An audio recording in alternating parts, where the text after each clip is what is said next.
wisdom, prudentia, justice, justitia, temperance, temperantia, courage. fortitudo. Applying ancient philosophy to modern life, this is the Sunday Stoic. This is Steve, and you're listening to the Sunday Stoic podcast. This is the Midweek Porchcast, sort of a semi-weekly informal episode.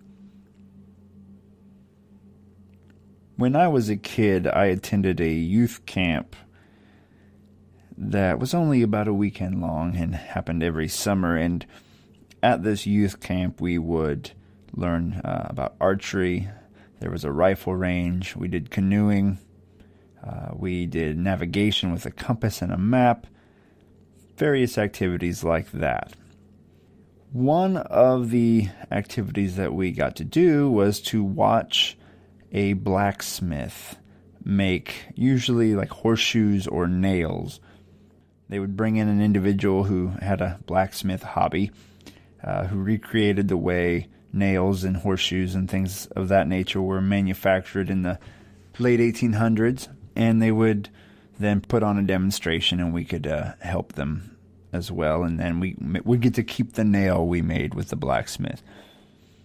And the blacksmith told a very short and simple story, but one that I still remember years later, and I think it has some relevance to the Stoic way of thinking.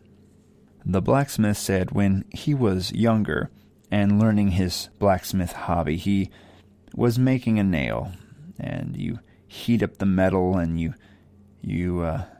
pump air into the furnace to get it very, very hot, and you heat the metal up until it's glowing just the right color, and you take it out of the fire and begin to hammer on it on your anvil, and you shape it and heat it and shape it and heat it. And he said that one time, while striking the nail, it bounced out of the clamp he was using to hold it with. It fell on the floor, and his initial reaction, in this case the reaction that he actually acted upon, was to bend down and pick it up. So he reached down, and before reason could kick in, his hand grabbed the red-hot nail. He said he only made that mistake once. You can tell a seasoned blacksmith from a rookie blacksmith, and that a seasoned blacksmith, even when they're away from the anvil, when they're out in the world, when anything falls on the ground, the seasoned blacksmith just stands and looks at it for a while, thinks about it, and then picks it up.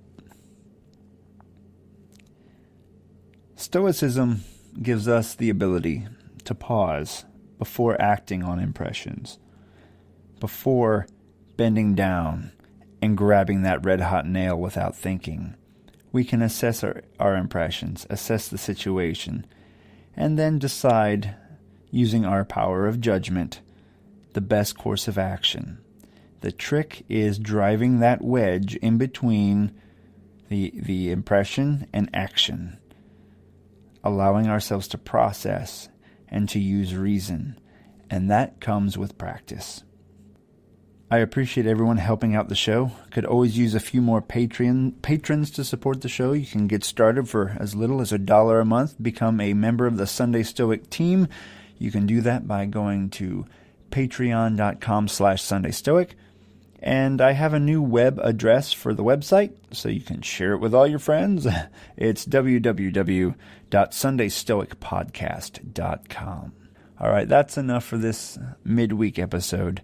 I hope you all have a good one, and Carpe Diem.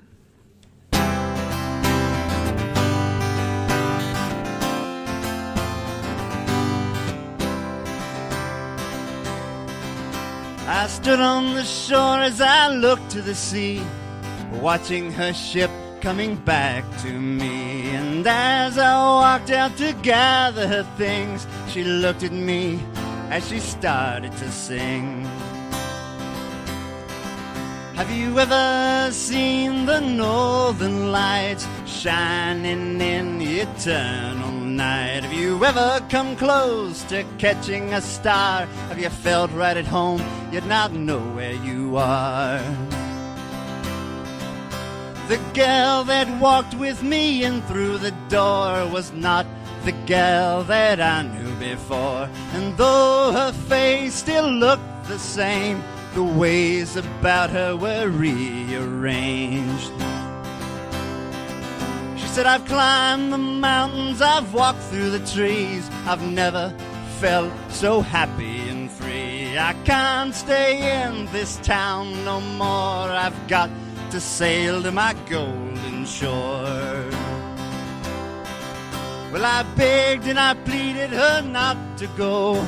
The only answer she'd give was no. I sank down to my knees as she drifted slowly back out to sea. As she said, have you ever seen the northern lights shining in the eternal night? Have you ever come close to catching a star? Have you felt right at home, yet not know where you are? So now I don't know what to do, to stay here or go looking for you. But I know I'll never be satisfied without you standing right by my side.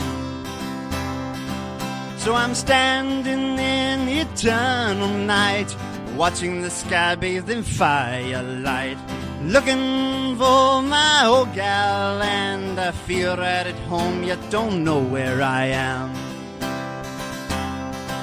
Have you ever seen the northern lights shining in eternal night? Have you ever come close to catching a star? Have you felt right at home, yet not know where you are? Have you felt right at home, yet not know where you are?